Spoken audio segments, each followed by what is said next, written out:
Ay makauna tayo po makinig po ng salita ng Panginoon. Salamat po sa Panginoon. Amen. At tumatakbo po ang oras, tayo po ay makinig na po ng mga kapangyarihan ng Like, Lord. share, subscribe. Pakinggan po natin ang mga mensahe ng Panginoon. Kaya po mag-aaral na po tayo ng salita ng Diyos. Amen. Ang pamagat po ng ating pag-aaralan ay sabi, The Answer Prayer. Ito po ay matutunghayan po natin sa aklat po ng Samuel sa buhay po ni Ana. Makipag-focus po kayo sa akin sa aklat po ng Samuel. Sabi ko dito sa aklat ng unang Samuel chapter 1, and then hanggang 19 to 28, mayroon pa pong mga karugtong po yan. Amen. Ito po ang ating pong pag-aaralan. Sabi ko dito sa si Elkanah at ang kanyang pamilya. Amen. Sabi ko dito sa verse 1, sa Ramataim, Supim, isang bayan sa kabululan ng Ephraim, ay may nakatirang lalaki na ang pangalan Elkanah. Siya ay anak ni Jeroham at apo ni Eliho, na mula sa sambayan ni Tuho, at mula sa angkan ni Sok na Efratio. Dalawa ang asawa ni Elkanah, sina Ana at Penina. May mga anak si Penina, ngunit si Ana ay wala. Taon-taon, pumunta si Elkanah sa Silo upang sumamba at mag-alay ng mga handog kay Yahweh na makapangyarihan sa lahat. Naglilingkod doon bilang mga pares ni Yahweh ang mga anak ni Eli na sina Humpe at Pinehas.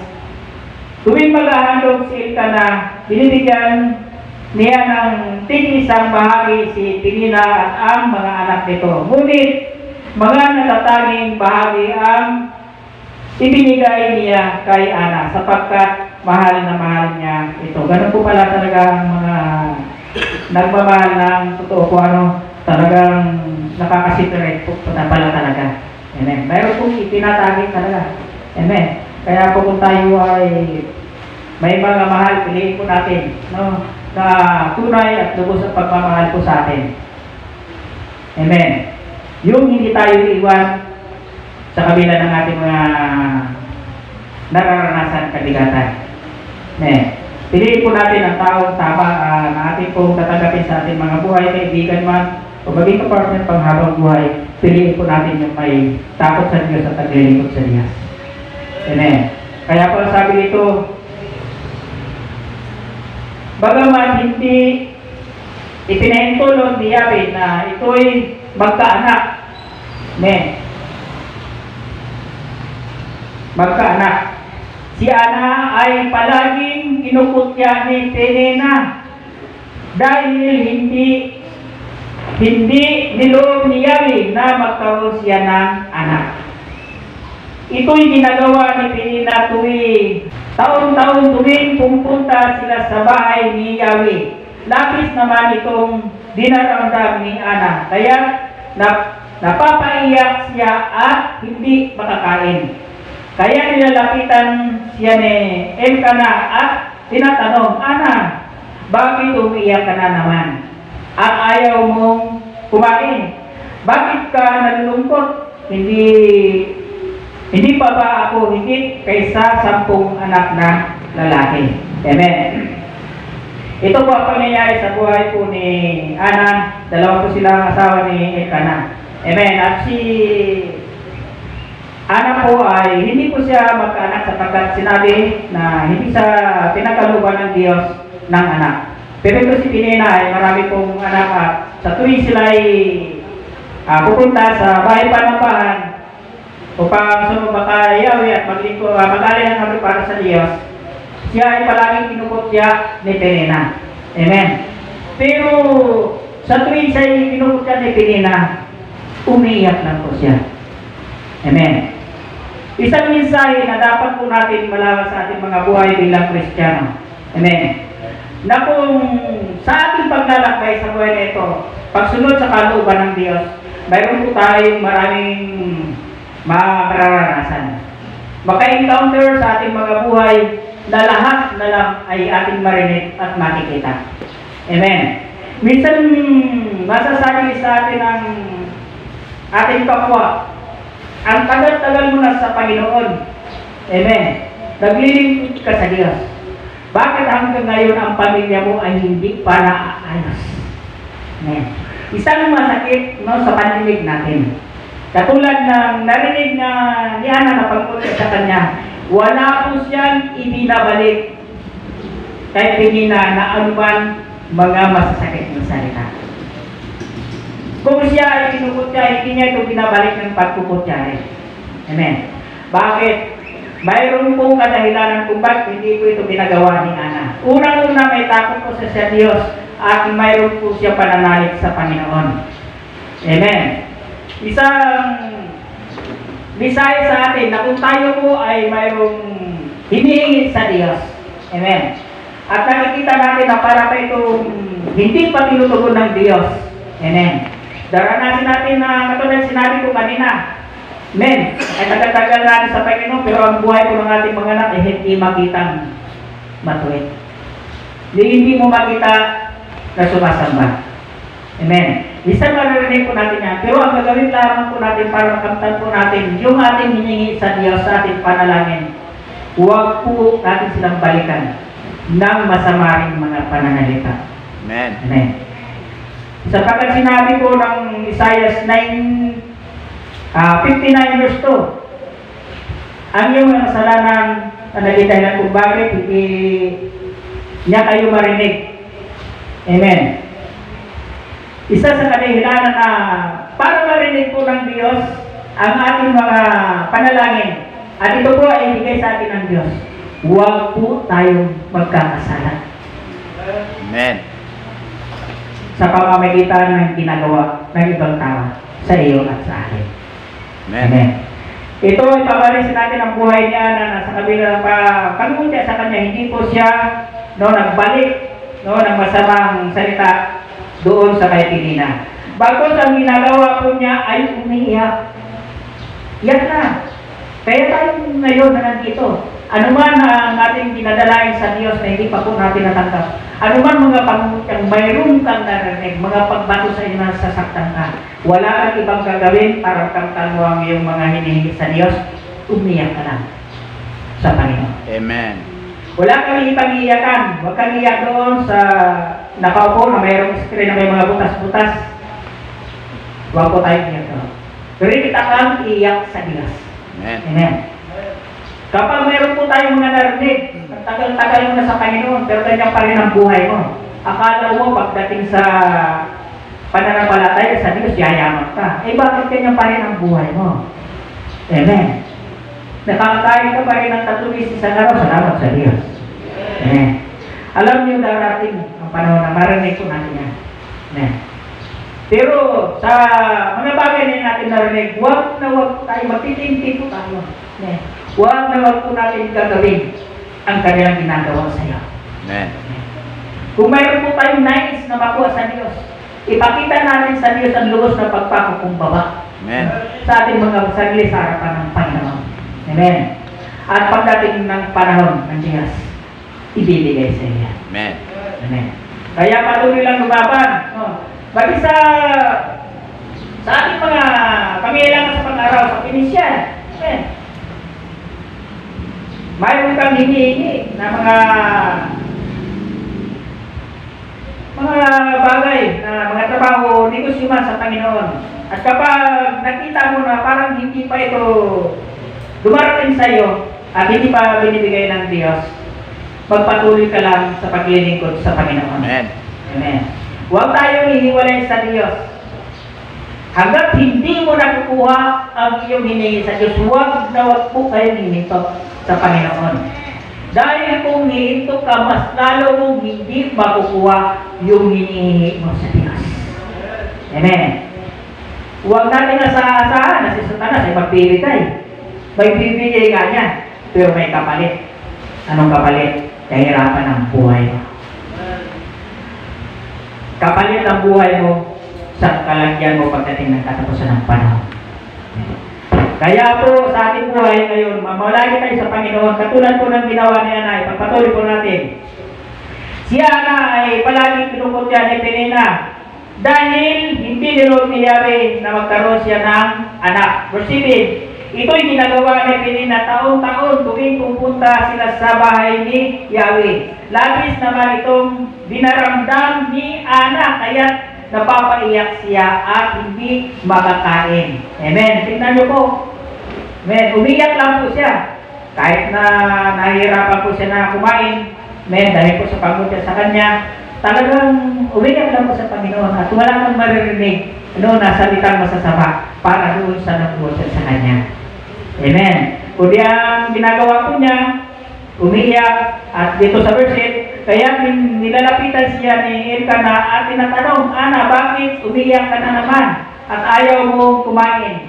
Bakit ka nilulungkot? Hindi pa ba ako higit kaysa 10 anak na lalaki para sa iyo? Amen. Ito po ang ginagawa ni Ana. Umiyak lang po siya kahit hindi po siya makakain. Kaya sa ating mga buhay, sa madiranas natin na mga panguusin, kabigatan, huwag po tayong doon sa mga nawas natin, huwag po natin sinasuklian. Amen. Na kung ano ginagawa nila sa atin na masama, huwag po natin silang balikan ng masama. Amen. Magkusubiyak tayo sa Panginoon at magpatuloy po sa Diyos. Amen. Kung isang mayroon dito po mapasok sa verse 8. Amen. Na sabi dito na hindi pa ba ako sapat isa sa 10 anak na lalaki. Amen. Kasi noong panahon ng 10 lalaki po ay talagang gusto-gusto pa yan ng mag-asawa. Dahil po yan ay ginagawa ng likod ng Panginoon at ang iba naman ay ginagawa ng mga sundalo. Amen. Kaya po walang nalalako sila pag sila ay magkaroon ng maraming anak, lalo na pagka mga lalaki. Pero taliwas naman yan sa nangyari sa buhay natin sa kapalawaran ngayon. Kung sila noon ay tuwang-tuwa sa 10 anak na marami, kayo naman parang sila taliwas sa nangyayari minsan sa buhay ng isang tao. Amen. Dahil po ngayon ang mga anak minsan nagiging suway sa kanilang magulang. Amen. Imbis na dati pagpapala sa mga magulang ni maraming anak ngayon parang bilang hindi na. Amen. Hindi naman lahat. Kasi pagdating ng panahon na sila ay malalaki na utusan mo, magugas ka ng tigas, ito lang. May kasama pang dagon na tila mas matapag pa isa sa kanilang magulang. Kaya ilis noon na galak yung mga magulang ngayon ay lungkot na lungkot na. Pero hindi naman lahat. Pero alam mo sa tabi Diyos sa balat, lahat ng kabataan ay nasunoy sa magulang. Pababayad ko yan, nasisipag ko yan. Sipag-sipag na magbuhugas ng mga bilgan eh. Amen. At sipag-sipag niya na maglinis ng bahay. Amen. Kapag inuutusan, handyan na pa ako, mami, daddy. Amen. Yan ang talagang Diyos sa balat. Amen. Hindi yan pabigat sa magulang. Masunurin, mapagmahal. Sipag magturuan. Amen. Kaya wala kang marinig na nagdadabog. Sipag magturuan. Amen. O, yan po at patuloy po tayo. Para malaman na po natin kung ano nangyari sa buhay niya sa kanyang pagpatuloy sa Panginoon sa kabila ng pag-uusig na kanya pong naranasan. Ang ginawa niya nung tinukot siya ni Penina, alam po kung anong ginagawa niya? Nanalangin lang po sa Diyos. Amen. Amen. Kaya po kung tayo mga pag-uusig, sa ating mga buhay, wala po tayong magagawin, wala tayong magaganti. Kundi ang gagawin po natin, manalangin tayo sa Diyos, katulad ni Ana. Amen. Amen. At sabi, minsan matapos silang kumain sa silo, malungkot na pumunta si Ana at nanalangin sa bahay ni Yahweh. Amen. Yan po, kahit na si Ana ay lungkot na lungkot. Amen. Mabigat na mabigat po ang kanyang kalooban. Siya po ay pumupunta sa bahay panambahan ng Diyos para manalangin. Amen. Isang hamon sa ating mga buhay na kung tayo ay mayroong pinakaharap. Mga kabigatan, anuman mayroong tayo pinisyal o sa mga bagay-bagay na ating po pinakaharap. Kapag dumaranas po tayo ng mga ganyan, wala po tayong ibang gagawin kundi ang manalangin sa Diyos. Amen. Kung mayroon kang pinakaharap ng mga problema, huwag mong ipagkatiwala sa iyong kapwa. Huwag mong ikumpis sa iyong kapwa. Dahil malamang kakalat pa yan. Lalo na kung ang isang tayo walang pananampalataya sa Diyos. Wala kang ibang pagkatiwalaan at wala kang ibang susubukan kundi ang ating Panginoong Diyos na buhay na malawak ang pang-unawa at pagmamahal sa iyo Amen. at sa akin. Hindi kayo papahiyan ng ating Diyos kapag sa Kanya ka lumapit, sa Kanya ka manalangin. Pero kung halimbawa sa ating pinsan, hirap na hirap ka sa kapwa mo sa tao, lumapit, minsan kadalasan yan napapahiya at nabibigo. Pero kung sa Diyos tayo lumapit, sa Diyos tayo umiyak, siya, ibigay po ng Diyos ang iyong hinihingi. Katulad ng nangyari sa buhay ni Ana. Siya po ay nanalangin sa bahay ni Yahweh.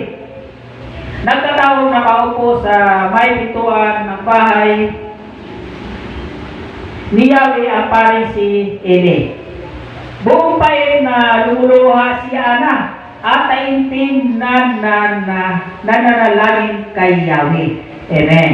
Yan po pala ang dapat po natin gawin. Tularan po natin si Ana sa kanyang mga kabigatan, mga pag-uusig, ang sama po ng kanya pong nararamdaman dahil po sa pangutya po sa kanya ni Penina. Ano po ang ginagawa po ni Ana? Buong puso po siyang nananalangin sa Diyos. Amen. Taimtim na pananalangin. Hindi yung parang nanalangin lamang po tayo na parang nagbabasa lang po tayo ng pakit po. Amen. Kailangan po sa ating pananalangin, taos po sa ating mga puso. Amen. Tumataos, lumuluha. Amen. Lumuluhod sa harapan po ng Diyos. Amen. Para po yung mga hinihingi natin sa Panginoon, ito po ay ipagkakalog sa Diyos. Hindi natin masabi na tayo ay umiyak dahil tayo po ay talunan. Ang pag-iyak po sa harapan po ng Diyos bilang pag-amin na hindi mo kaya yung mga kabigatang iyong pinakarap. Amen. Ano bang mayroon tayo na dala sa ating mga buhay sa pag-iyak, inaamin natin sa Diyos na hindi natin kaya. At hinihingi natin sa Diyos ang kanyang tulong. Na inaamin natin sa ating sarili na kung walang tulong ng Diyos, hindi natin ito makakaya. Amen. Kaya po umiyak lang po tayo ng umiyak. Amen. Mga babae na lalaki, umiyak lang po tayo sa Diyos. Anong ginagawa ni Hezekiah sa panahon na siya ay nasa sakit at karamdaman. Ang sabi ng Panginoon kay Isaias, puntahan mo si Hezekiah, sabihin mo na ipunin na niya yung mga mahal niya sa buhay at maghabilin na siya sapagat hindi na siya gagaling sa kanyang sakit at karamdaman. Iyon ang kanyang pinamatay. Ano pong ginawa ni Hezekiah? Hanap niya, lalaki yan. Kaya sa lalaki hindi masama ang umiyak sa Diyos. Mas maganda pa nga kapag ikaw na lalaki ang umiyak sa Panginoon. Amen. Dahil hindi mo ipinagmamalaki ang iyong lakas na taglay, kundi ang inaasahan mo ang tulong ng Diyos. Amen. Amen. Ano nangyari kay Hezekiah? Amen. Nung deklarado na ng Diyos na hindi na siya gagaling, umiyak sa Panginoon, nabaras sa pader. At ipinaalala sa Diyos ang kanyang mabubuting ginawa sa pagsunod. Sa kanyang pag-iyak sa Panginoon. Amen. Anong ginawa ng Diyos? Sa kanyang pagpapakumbaba. Pag-uwi ni Isaias, kinausap ulit ng Diyos. Balikan mo si Hezekiah. Nakita ko ang kanyang pagluhat at kanyang pagpakumbaba. Sabihin mo sa kanya na siya'y gagaling. At dahil nakita ng Diyos ang pagpapakumbaba ni Hezekiah, sinabi niya, dagdagan ko pa ang kanyang buhay ng 15 taon. Amen. Walang masama sa pag-iyak. Kung mayroon kang hiningi sa Diyos, taos puso kang manalangin sa Panginoon. Umiyak ka, humingi ka sa Diyos, hindi ka bibiguin. Hindi ka tulad ng tao yan. Amen. Kapag humingi ka, minsan bibiguin ka pa, masasaktan ka pa. Amen. Paging sa pagdating sa mga relasyon, pang-tao. Amen. Tingnan natin, yung may takot sa Diyos, baka pagdating ng panahon, masasaktan ka. Amen. Isang mensahe na kailangan sa Diyos po, tayo humingi ng tulong at hindi sa ating kapwa-tao na may hangganan po ang buhay. Amen. At sabi po dito, ganito ang kanyang panalangin. Yahweh, Diyos na makapangyarihan sa lahat, kung pakinggan ninyo ang inyong abang lingkod at inyo pong kahabagan. Kung hindi ninyo ako pababayaan, sa halip ay pagkalooban ng isang anak na lalaki, ihandog ko siya sa iyo at habang buhay na siyang nakalaan sa inyo. Hindi ko ipaputol ang kanyang buhok. Yan po ang pangako ko na ni Ana sa Diyos nang siya po ay humingi ng isang anak. Amen. At alam niyo po, pagdating dito sa huli, tatanggap po yan ni Ana yung kanyang hiningi. Kaso lang dumisan, no, sa ating buhay kahit na mga Kristiyano na, minsan may humingi. Ano, humingi. Araw-araw, gabi-gabi humingi po sa Diyos. At hindi mo siyang makitang wala sa kanyang pinaupuan sa araw po ng linggo.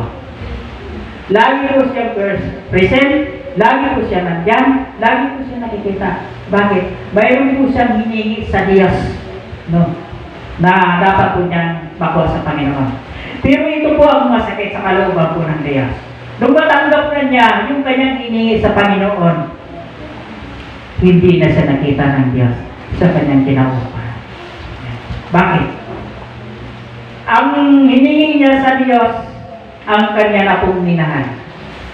At hindi na niya minahal yung nagbigay sa kanya ng kanyang hiningi.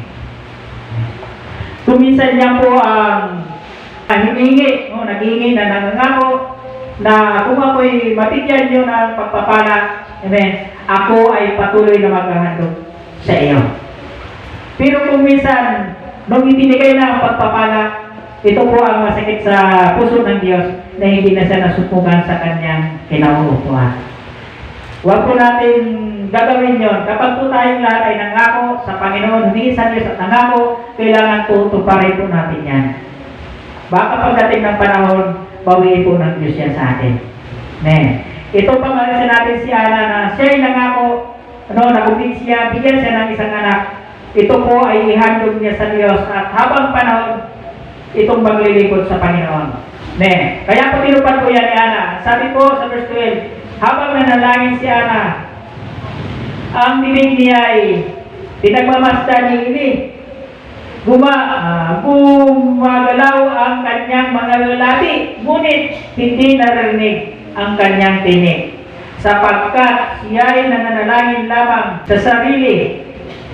Dahil dito, inakala ni Eli na siya ay lasing. Kaya lumapit ito at sinabi sa kanya, tama na yung paglalasing mo. Sigilan mo na ang pag-inom ng alak at magpakatino ka na. Amen. Kung minsan po, naranasan po natin yan. Amen. Na hindi alam, ito po, hindi ko na po ng Panginoon yan. Pare po yan ng Diyos. Pero kung minsan nagkakamali pa rin. Amen. Kaya po sa ating mga lingkod ng Diyos, mag-ingat po tayo sa ating mga akala. Kahit na tayo ay lingkod na ng Diyos para sabihin natin, alam na po natin yung mga mali ng iba. Pero tingnan po natin ang ating mga sarili. Baka tayo rin po ay meron pong pagkakamali. Amen. Ito po si Eli ay pare po yan. Pero hindi po siya naging perfect sa kanyang akala. Sa kanyang paningin. Kaya po kuminsan na ating paningin, suriin din po natin. Huwag tayong basta-basta na mag-akala na baka yung isang tao, itong isang Kristiyano na nakita ko na nakahawak ng buti ng alak ay manginginom. Huwag po natin agad akalain na siya manginom. Baka lamang po siya ay nautusan na bumili at hindi naman po siya ang uminom. Sa lahat ng bagay, suriin po natin. At huwag po agad tayo na maghusga sa ating kapwa. Amen. Baka matulad tayo dito kay Eli na naghusga agad na akala niya itong si Ana ay lasinggera. Amen. Mapanuri po tayo lang sa ating mga paningin. Amen. Baka mamaya makita natin ang kapwa nating Kristiyano na may ibang mga kasama na hindi Kristiyano. At baka masabi natin sa ating mga sarili, nakikiayos siya sa gawa ng mundo. Huwag po agad natin ito na tingnan, pag-isipan ng masama. Baka naman ang isang Kristiyano na yan kung bakit siya nakikisama sa hindi Kristiyano ay mayroon po siyang motibo na ang taong iyon ay galing niya sa Panginoon. Amen. Amen. Itong sili ay nagkamali. Kahit sa likod. Wala pong perfect sa Panginoon. Alam po natin yan. Sabi ng Roman 3:11, walang matuwid, walang kahit isa. Kaya po kung minsan, nagkakamali din po tayo. Pero kailangan po maging mapanuri po tayo katulad po ng ginagawa ni Eli na hindi po tayo agad na mapangusga sa ating kapwa. Amen. Amen. Tingnan niyo po ang nangyari kay Ana. Hinalaan po siya ni Eli sa siyang pare. Pero sinabi po ni Ana dito sa verse 15, hindi po ako lasing. Sagot ni Ana, hindi po ako tumitikim ng alak. Amen. Hindi nga po siya tumitikim ng alak Amen. Tapos kung minsan tayo naging mapangusga sa ating kapwa, amen, sabihin agad natin, nakahawak lang na baso, nakahawak na ng kote, baka uminom na. Opo. Mapanuri po tayo sa bawat isa. Ang damdamin ko po ay naghihirap at dinudulog po kay Yahweh ang aking kalagayan. Amen. Saan po dinudulog ni Ana yung kanyang kalagayan? Sa Diyos po. Hindi po kay kumare, hindi kay kumpare. Hindi sa ating mga kapatid. Sa ating mga magulang. Saan po na dinudulog ni Ana ang kanyang problema? Sa Diyos po. Amen. Kasi kapag sa Diyos po dinulog ang iyong mga problema, ikukover po yan ng Diyos. At walang makakalam, kayo lang dalawa. Pero kung mayroon kang mga problema na lalo kung medyo masilan, at sa kapwa mo tao yan, isisiwala. Baka nura pa po sa yan, nakarating doon sa dulo. Amen. Ingatan po natin na wala po tayong ibang pagsasalihan ng ating mga problema, suliranin sa buhay, kundi sa ating Panginoong Diyos na buhay naman. Amen. Amen. Kaya po ang sabi, huwag po sana ninyong isipin na ang iyong abang likod ay masamang babae. Pinapahayag ko lamang ang matinding paghihirap ng aking damdamin. Amen. Sa Diyos po niya ipinapahayag at hindi po bumubukas po kanyang bibig, kundi ang Diyos lamang po ang nakakarinig. Biblical po pala, yung mananalangin tayo na tayo lamang, at ang Diyos po ang nag-uusap. Bakit po? Sapagkat po yan, kung ang ipinapanalangin mo at tinugulo mo sa Diyos ay napakasensitive. Amen. Kasi baka kung marinig, sensitive yung ipinapanalangin mo sa Diyos, kumalat pa yan. Amen. Imbes na mabigyan ng kalutasan, mas lalo pa nagpapalala sa problema mo. Bakit? Magkakaroon ka tuloy ng problema na bakit pa. Amen. Kaya po tularan po natin ang ginawa ni Ana. Na siya po ay nanalangin sa Diyos at hindi niya sinabi na sa kahit kanino man. At sabi po sa verse 17, dahil dito sinabi ni Eli, ipanatag mo ang iyong sarili at umuwi ka na. Ang Diyos ng Israel ang tutugon sa iyong dalangin. Sino raw tutugon sa ating mga panalangin ng Diyos lamang po at hindi kung sino-sino pong tao. Amen. Bagaman matutulungan tayo ng mga tao sa ating mga bigat, mga problema, lalo kung financial. Maaaring magbibigay po yan pangalawa, tatlo, pero po ang pangapat, malamang magbibigo na po tayo. Ang tulong natin pa po ay may hangganan. Pero po ang tulong ng ating Diyos ay magpawalang hanggan. Basta manatili ka lang sumasampalataya at sumusunod sa kalooban ng Panginoon. Amen. Amen. At ang iyong panalangin ang iyong pong babantayan. Ano pong mga panalangin? Dapat po kung tayo po ay dumululog sa Diyos at nananalangin, yung taos po sa puso. Amen. Amen. Para din po ng Panginoon. At ano po ang nangyari sa buhay po ni Ana? Nang siya po ay nanalangin sa Diyos, bigat na bigat po siya, sa kanino po niya dinulog sa Panginoon. At ano po ang ginawa ng Diyos sa kanyang buhay? Amen. Sapagkat sa Diyos po siya umaasa na ang lahat ng kanyang problema, ang Diyos po ang magbibigay ng kalutasan. Amen. Amen. Kaya po, ang sabi niya, kahit hindi siya makakain, tuloy ang paglilingkod niya sa Diyos. Amen. Hindi siya makakain, dahil tinabigat po siya. Amen. Kung minsan sa isang Kristiyan, mawalan lang ng bigas nawala na sa gawain ng Panginoon. Nabibigatan na. Bakit? Baka hindi pa sa puso yung pagdulog sa Panginoon. Amen. Nawala lang tayo ng asin, nawala tayo sa gawain ng Lord. Nawala na po ating pananampalataya, ating pananalangin manalangin sa Diyos. Gumawa na tayo ng ating masarili kaparaanan. Amen. At wala na yung ating pananampalataya sa Panginoon na siyang magbibigay ng lahat ng bagay para sa atin. Amen. Kaya pa nung sabi sa verse 18, sumagot si Ana, magkatotoo po sana ang iyong sinabi tungkol sa akin. Pagkasabi niyon, bumalik sa kanilang tinutuluyan at kumain. Wala na ang bigat ng kanyang kalooban. Amen.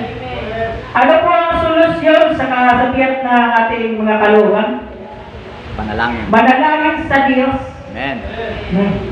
At nung nagpatuloy si Ana sa pananalangin sa Diyos sa bahay ng Panginoon, ano po ang kanyang naramdaman nang siya'y umuwi? Siya'y malakas na. Nawala na po yung bigat niya. Bakit? Sa Diyos po niya dinulog at hindi sa tao. Kasi kung sa tao natin dinulog ang ating mga kabigatan, baka maramdaman at mas lalo ka pang mabibigatan. Amen. Kaya inuutos sa atin ng Diyos na sa lahat ng bagay, sa Diyos po tayo mananalangin, sa Diyos po tayo dinulog. Dahil kung sa Diyos po natin dinulog, lahat ng mga problema mo, yan ang solusyon sa ating mga kabigatan. Amen. Amen. Kaya sa panahon ko, kung ikaw ay nabibigatan, wala pong ibang solusyon. Huwag kang lumapit kung kanino-kaninong mga tao, kundi sa Diyos. Katulad ng ginawa ni Ana. Kahit na hindi siya makakain, no? Nung lumapit na sa Panginoon, nanalangin ko na, hindi siya makakain dahil nabibigatan eh. Pero nung nanalangin sa Diyos, nagpatuloy sa Diyos, anong naramdaman niya sa kanyang buhay? Nawala yung bigat. Amen. At siya'y umuwi sa kanyang tahanan at siya'y kumain. Amen. Anong solusyon pala kung ikaw ay may kabigatan? Manalangin lang po tayo sa Panginoon. Amen. Huwag tayong mag-worry. Huwag po tayo magreklamo. Hindi sa magreklamo po tayo sa ating mga nararamdaman, mga kabigatan, o ano man ang ating mga dinadala sa buhay, dapat po ay wala pong reklamong maririnig po ang Diyos. Kundi ang umiyak ka lang sa Panginoon. Manalangin ka lang sa Panginoon, katulad ng ginagawa ni Ana. Amen. At ano ang nagiging ano po ang nangyari sa buhay ni Ana? Nawala po kanyang bigat. Kumain po siya. Amen. Bakit? Tinulungan po siya ng Panginoon. Kaya po, ating po gagawin kung tayo po ay mayroong mga kabigatan sa buhay. Kailangan sa Diyos po tayo lumapit at manalangin po tayo sa Panginoon. Ano po nangyari sa buhay ni Ana? Dahil po sa kanyang mga pagmumutya na naranasan, hindi po siya nabore, hindi po siya nagreklamo, hindi po niya binalikan yung namutya sa kanya ng anumang masamang na kanyang narinig. Doon po tayo pinina. Nagpatuloy po sa Diyos, hindi siya nawala sa gawain ng Diyos, patuloy po siya sumasama sa paghahandog, sa pagsamba sa Panginoon. Amen. At ito po ang nangyari sa buhay ni Ana. Kinabukasan, maagang-maaga silang sumamba kay Yahweh. Patuloy po pagsamba sa kabila natin mga kabigatan naranasan. Huwag po natin pahintulutan na tayo po ay madaig ng ating mga problema. Dapat po ang problema po ang ating daigin sa pamagitan ng ating pananalangin sa Panginoon. Amen. Amen. Hindi po dapat nakita sa ating nalulugo-lugo. Ako minsan eh. Amen. Sa sakit ng ating nararamdaman eh. Parang babagsak ako. Pero lagi kong hinihingi sa Diyos. Gawin mo yung masakit ang paa ko. Kaya po sa nung panahon na masakit po ang aking paa, wala po tuwing ginagawa. Tuwing maramdaman ko yung sakit, ang tawag ko sa Panginoon, gano'n na lang din. Amen. Kapag naramdaman ko yung kirot, ang tawag ko agad sa Diyos, Panginoon, tulungan mo ako. Parang hindi ko na kaya. Parang iiwala na yung paa ko sa akin. Habang ako'y nakaranas ng sakit, mas lalo po akong kumakapit sa Panginoon. Amen. Mas lalo kong tinulong sa Diyos na pagtulungan mo ako, huwag pa yung tulutan itong aking naramdaman. Amen. Lalo na sa panahon ng ako po ay yung gagamitin. Alam niyo, tumutugon po ang Panginoon. Amen. Anong ginagawa ng Diyos? Inaalis po ng Diyos yan. Amen.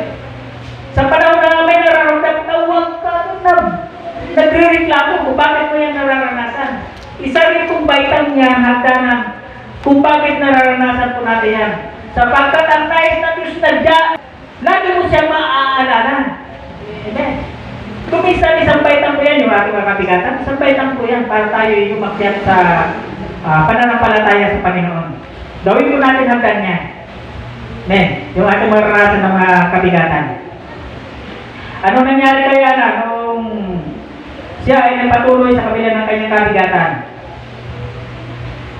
Sabi po, patuloy po natin, muli ko nung balikan yung verse 19, kinabukasan, magas silang sumamba kay Yahweh at pagkatapos ay umuwi na sa Rama. Sinipingan ni Elkanah si Ana at dininig ni Yahweh ang dalangin nito. Ano nangyari? Dahil hindi po sa humiwalay sa Diyos, tuloy ang paglilingkod sa Panginoon, tuloy ang pagkiyat sa Diyos. Ano nangyari doon sa kanyang hinihingi? Pagdating ng araw, ibinigay po ng Diyos, pinugon po ng Diyos. Ganun po ang gagawin natin. Kung mayroon po tayong makahilingan sa Diyos, huwag tayo hinto.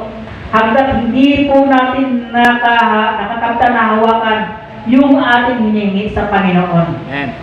Amen.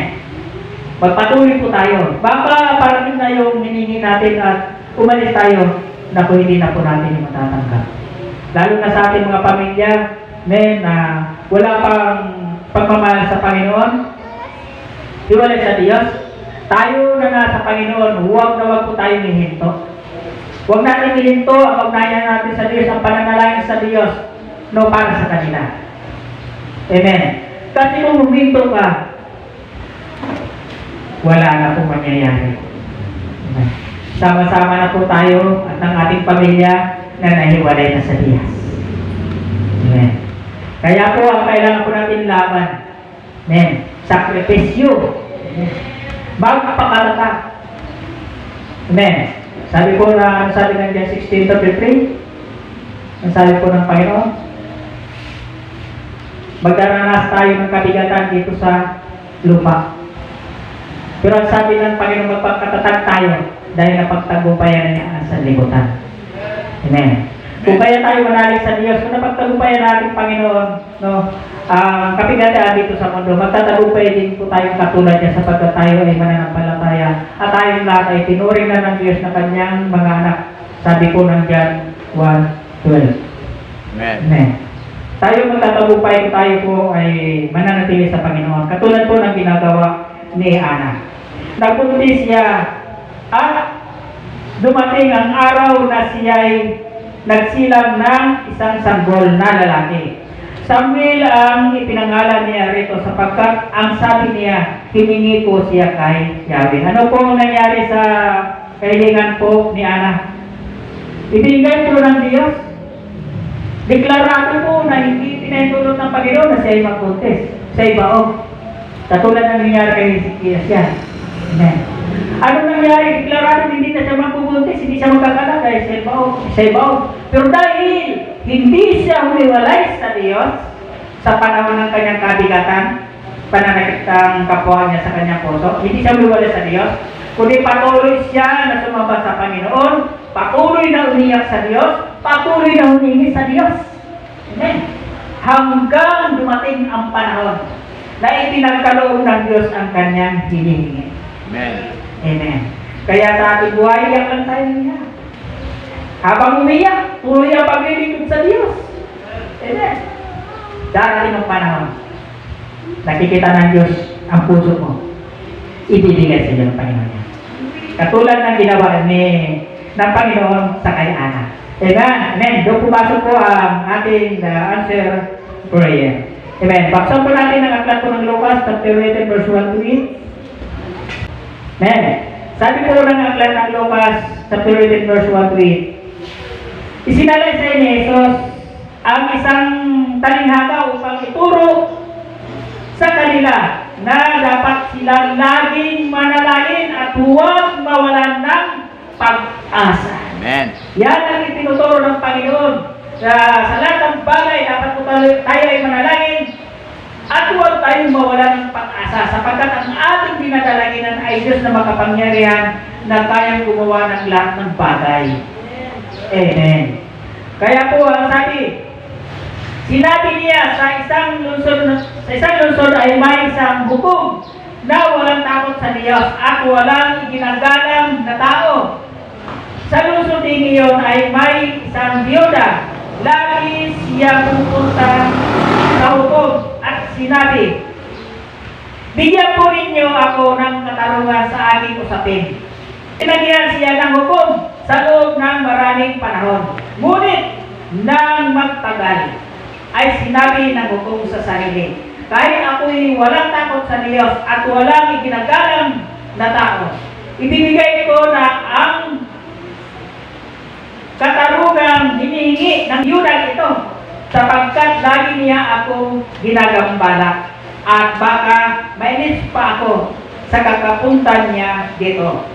At nagpatuloy ang Panginoon, pakinggan ninyo ang sabi ng masamang hukom na iyon.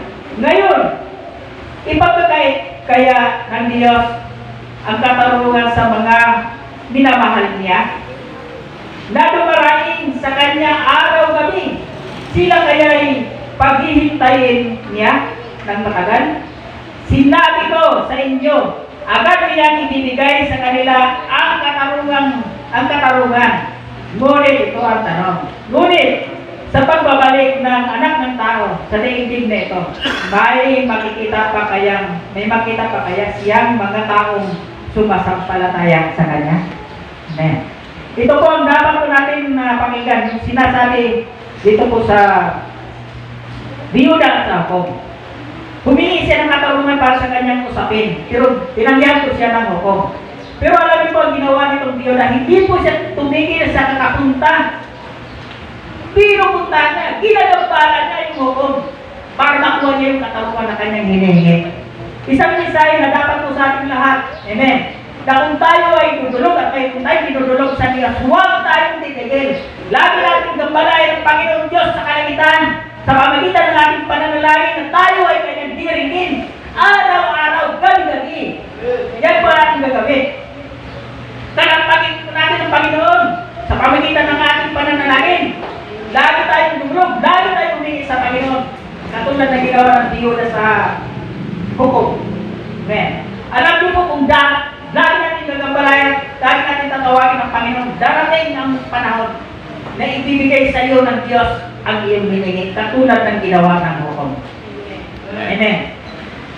Pinupuntahan niya lagi, kaya tayo ba naman kung tayo ay may mga problema at mga kabigatan sa buhay, lagi pa natin pinupuntahan ng Diyos? O baka naman, doon na lang tayo napako. Amen. Ito po ang mensahe na dapat po natin malaman at dapat po natin pabalisan. Ito po ginagawa ng biyuda. Hindi po siya tumigil kapunta sa hukom hanggat hindi niya nakuha ang katarungang kanyang hinihingi. Dapat po sa ating mga buhay, tayo po ay may mga dinudulog sa Diyos na kailangan sa Diyos. Huwag po tayo hihinto sa ating pagsamba sa Panginoon, sa ating pananalangin sa Diyos na buhay. Hanggat hindi po natin nahawakan at hindi po natin nakakamtan yung ating mga hinihingi sa Panginoon, magpatuloy po tayo sa paglilingkod sa Diyos. Amen. Baka ito po ang kadahilan kung bakit hindi pa ibinibigay sa iyo ng Panginoon ang iyong mga hiningi. Dahil tinitingnan ng Diyos kung gaano mo siya kamahal at kung gaano ka sumasampalataya sa Kanya. Amen. Kaya po sa ating buhay bilang Kristiyano, huwag tayong hihinto kung tayo po ay mayroong idinudulog sa Panginoon. Patuloy po tayo. Kasi ang sabi dito sa pinakahuli, sinabi ko sa inyo, agad ibibigay sa kanila ang katarungan. Ibibigay po agad ng Bishop. Pero ito po ang katarungan po sa ating mga buhay. Ngunit sa pagbabalik ng anak ng tao, sa daigdig nito, may makikita pa kaya siyang mga taong sumasampalataya sa Kanya. Ito po ang tinitingnan po sa atin ng Panginoon. Sa matagal na panahon na hindi pa ibinibigay sa iyo ng Diyos yung mga hinihingi, ang yung mga dinudulog. Titingnan tayo ng Diyos kung sa panahon na yon, nahaba ng panahon mo, ilang taon ka na sa Panginoon, pero yung dinudulog mo sa Kanya ay hindi pa niya ibinibigay. Titingnan ka ng Diyos kung hanggang saan ang pananampalataya mo. Diyan tinitingnan ng Diyos kung ganito para itong aking anak ay matagal itong hiningi ng kagalingan. Sa kabila ng hindi ko pa ibinigay sa Kanya yung hiningi niyang kagalingan, siya ay nagpapatuloy sa paglingkod sa akin. Amen. Isa po yan sa tinitingnan sa atin ng Panginoon. Kung doon lang ba tayo nakatingin? Kung bakit tayo ay nagpapatuloy? Kung bakit tayo nagpapatuloy sa pagsamba sa Panginoon? Tinitingnan ng Diyos kung doon lang ba tayo nakatingin? Doon sa ating mga hinihingi. Sa ating mga dinudulog sa Kanya. At wala yung ating tunay na pagmamahal sa Diyos. Diyan po tayo tinitingnan ng Panginoon. Baka naman kung hindi pa po natin natanggap yung ating mga hinihingi sa Diyos, hindi na tayo nasupungan sa gawain ng Lord. Amen. Isang bagay na misay na para po sa atin, na matanggap man natin sa panahon na ito, hindi sa mahabang panahon. Kailangan din po natin na magpatuloy sa paglilingkod sa Diyos. Amen. Sa pagsama sa Diyos. Dahil tungkulin po natin na mahalin ang Panginoon Diyos ng buong puso, kaluluwa, isip at lakas. Sapagkat yan po ang dinidemand ng Lord sa aklat ng Marcos 12:13. Hindi lang tayo doon sa mga pagpapalang ating hinihingi sa Diyos na katanaw. Amen. Dapat na nakikita po tayo na susupungan sa gawain ng Diyos dahil mahal natin ang Panginoon. Amen. Mahal natin ang Diyos na nagbigay ng buhay sa iyo at sa akin. At hindi sa mga bagay-bagay na hinihingi natin sa Panginoon. Hindi dapat nakabase po doon ang ating buhay, ang ating puso sa ating mga kahilingan. Bagamat hinihingi po natin sa Diyos. Pero may kasama po yan ang panalangin, at pananampalataya sa Panginoon. Amen. Amen. Malapit na po tayo, kunting oras na lang. Sabi po ng aklat ng mga awit 31:22.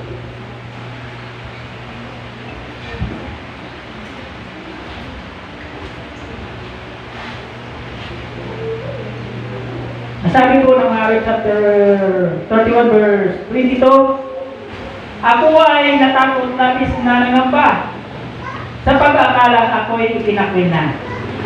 Ngunit, dininig mo ang aking dalangin ng aking tulong ay aking hingiin. Amen? 31. Nag-aakala po tayo na baka hindi na tayo niririnig ng Diyos. Pero tayo mag-akala ng gano'n. Dahil tinitingnan lang po ng Diyos ang ating mga puso, ang ating pananampalataya. Amen. Sinusukat ng Panginoon niya. Kung gaano ka nananalig sa Kanya, kung gaano mo siya kamahal. Amen. Amen. Yun ang importante po sa buhay po natin bilang Kristiyano. Pero ano lang nangyari? Nung sinabi ng verse 22 ng aklat ng mga awit 31. Sabi, ngunit dinilig mo ang aking dalangin, ng ang iyong tulong ay ating hingin. Ano po ang ginawa? Binigay po ng Diyos. Sa kanino hinigi ang tulong? Sa Panginoon. Hindi kay mayor, hindi kay gobernador, hindi kay kongresman at sa iba pang may mga kapangyarihang makamando. Kundi humingi siya sa Diyos na makapangyarihan sa lahat na may gawa ng langit at lupa. Amen. Anong nangyari? Kininig. Binigay ng Diyos. Sabi ng aklat ng mga awit, kaya huwag tayo hinto kung tayo po ay hindi pa ibinigay ng Diyos yung ating mga kahilingan. Sabi ng aklat ng mga awit 28:6. Ang sabi po dito, si Yahweh ay dapat purihin. Dininig niya ang aking mga dalangin. Amen. Ay ang problema, kapag natanggap na po natin yung ating mga panalangin sa Diyos, hindi na tayo masumpungan nagpapasalamat sa Panginoon sa araw ng gawain. Amen. At nandoon na tayo, doon sa ibinigay ng Diyos. Yun ang ating minahan. Doon na tayo napako, doon tayo nakaupo. Amen.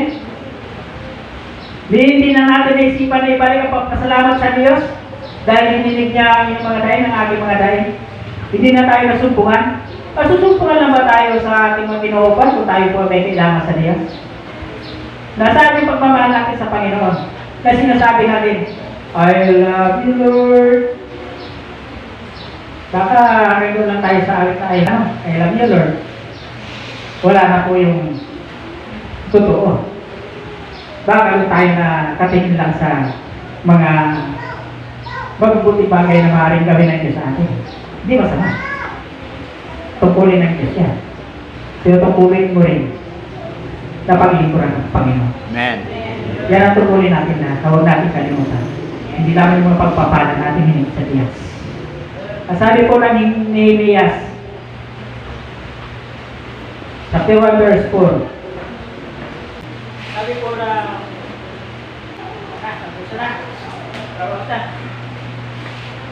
sabi po ng Nehemias, chapter 1 verse 4.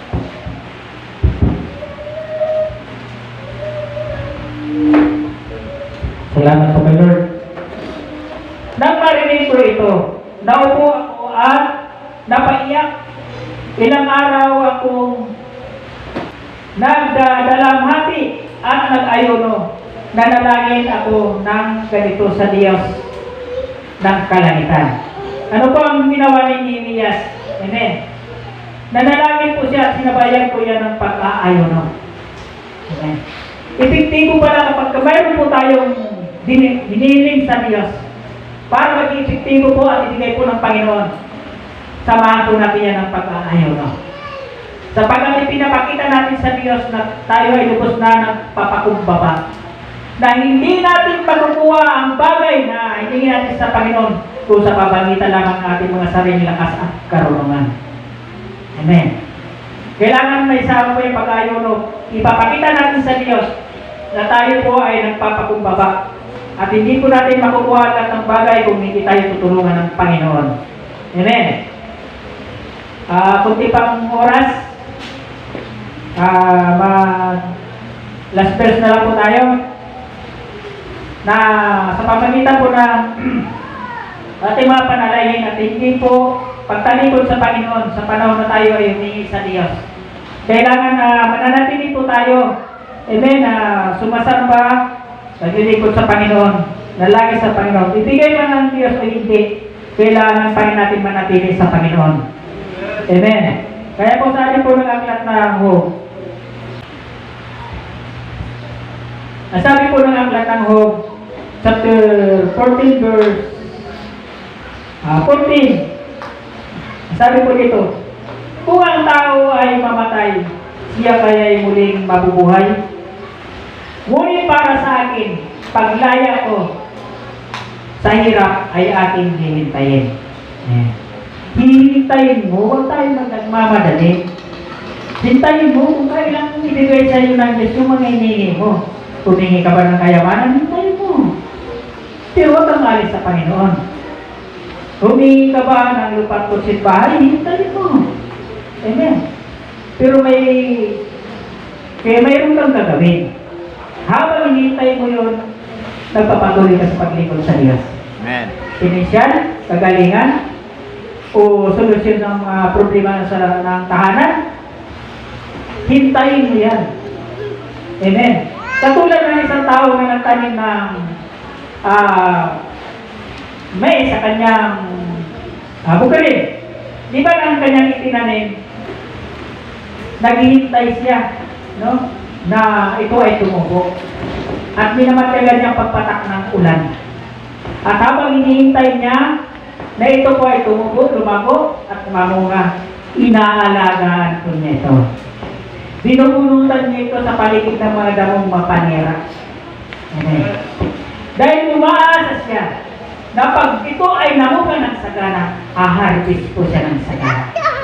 Kaya po sa ating paghihintay, sa ating mga hinihingi sa Diyos, diligaw po natin ito ng pananalig at paglilingkod sa Panginoon. Amen. Hanggang dumating ang panahon na ito po ay iyo na pong tatanggapin sa Diyos. Kailangan magpatuloy ka na naglilingkod sa Panginoon. Patuloy ka na sumasamba, patuloy ka na nanalangin sa ating Diyos na buhay. At ang pinaka-importante, patuloy ang pagbabago ng buhay mo at buhay ko. Yan ang pagsilig po sa ating mga hinihingi sa Panginoon. Katulad ng nagtanim na inaalagaan po niya ito hanggang sa dumating ang panahon na siya po ay nag-harvest na. Amen. Lang sagana. Ganun po ang gagawin natin. Kailangan maging katulad po tayo na nangyari sa buhay ni Moises. Amen. Gumawa ang Panginoon ng way para ang mga Israelita ay makatawid sa dagat na pula na nahati. Amen. Ganon din ang gagawin ng Diyos sa pagbuhay po natin. Amen. Sa lahat ng ating mga problema at suliranin natin, pinakarapahirapan ng buhay sa kita at karamdaman, gagawa ang Diyos ng way para ikaw ay makatawid. Amen. Pagdating na hindi ka umalis ang kasulatan sa Diyos, gagawa ang way na hindi kaya gawin ng tao. Para ang mga kabigalan na naranasan mo, lahat ang kahirapan ng buhay na naranasan mo, lahat ang pangungutya na naranasan mo, gagawa ang way ng Diyos para yan ay mapagtagumpayan. Amen.